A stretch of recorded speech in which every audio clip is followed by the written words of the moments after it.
নমস্কার বন্ধুরা, পৃথার রান্নাবান্নায় আপনাদের সবাইকে স্বাগত। আজ আমি দেখাবো মাছের ডিমের চচ্চড়ি। খুব কম উপকরণে এটি বানানো যায় এবং ভাত, রুটি সব কিছুর সাথেই খেতে অসাধারণ হয়। চলুন দেখে নেওয়া যাক এটি আমি কিভাবে বানাই। এখানে বেশ কিছু উপকরণ রেডি করে নিয়েছি। কোচানো কাঁচা লঙ্কা 8টি, কোচানো পেঁয়াজ 1টি, গ্রেট করা আদা 1 চামচ, গ্রেট করা রসুন 1 চামচ, আর নিয়েছি একটা টমেটো কুচি। 150 গ্রাম রুই মাছের ডিম নিয়েছি। ডিমটাতে লবণ এবং হলুদ মাখিয়ে নিয়েছি। এবার একটি কড়াই বসিয়ে দিলাম। কড়াইতে সর্ষের তেল দিলাম 5 টেবিল চামচ। তেল গরম হলে দিলাম গ্রেট করা রসুন। 30 থেকে 40 সেকেন্ড রসুন এইভাবে ভেজে নেব।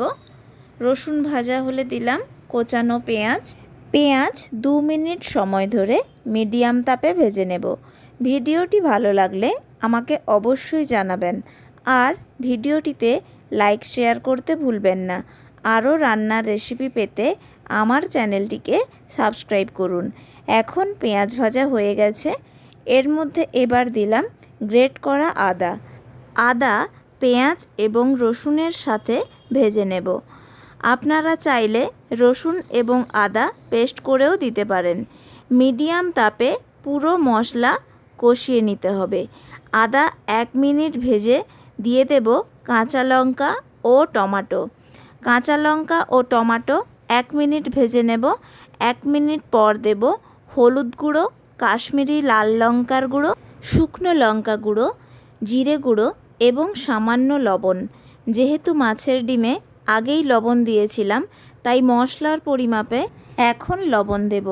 সব শুকনো মশলা অল্প জল দিয়ে কষিয়ে নেব। 1 মিনিট মশলা ভালো করে কষিয়ে নিলাম। মশলা থেকে তেল ছেড়ে আসলে এই সময় দিয়ে দেব আরও হাফ কাপ জল। আবার 30 সেকেন্ড মশলা কষিয়ে নেব। এরপর দেব মাছের ডিম। মাছের ডিম দেওয়ার পর কড়াইতে ঢাকনা দিয়ে দেব। 1 মিনিট পর ঢাকনা খুলে একবার নাড়াচাড়া করে নেব। এইভাবে 1-1.5 মিনিট ছাড়া ছাড়া ঢাকনা খুলে নাড়াচাড়া করে আবার ঢাকা দিতে হবে। মাছের ডিমগুলো পুরোপুরি সেদ্ধ হয়ে যাওয়া পর্যন্ত এইভাবে রান্না করে নিতে হবে। আর এই রান্নায় আর জল ব্যবহার করব না। প্রায় 15 মিনিট সময় ধরে এইভাবে মাছের ডিমটাকে রান্না করে নিয়েছি। মাছের ডিম এখন পুরোপুরি সেদ্ধ হয়ে গেছে। এখন মাছের ডিমের চচ্চড়ি রান্না একদম তৈরি। এবার এটা পরিবেশন করে নেব অন্য পাত্রে। যদি এইভাবে মাছের ডিমের চচ্চড়ি বাড়িতে না বানিয়ে থাকেন, তবে অবশ্যই বাড়িতে এইভাবে একবার মাছের ডিমের চচ্চড়ি বানাবেন। কেমন লাগলো অবশ্যই জানাবেন।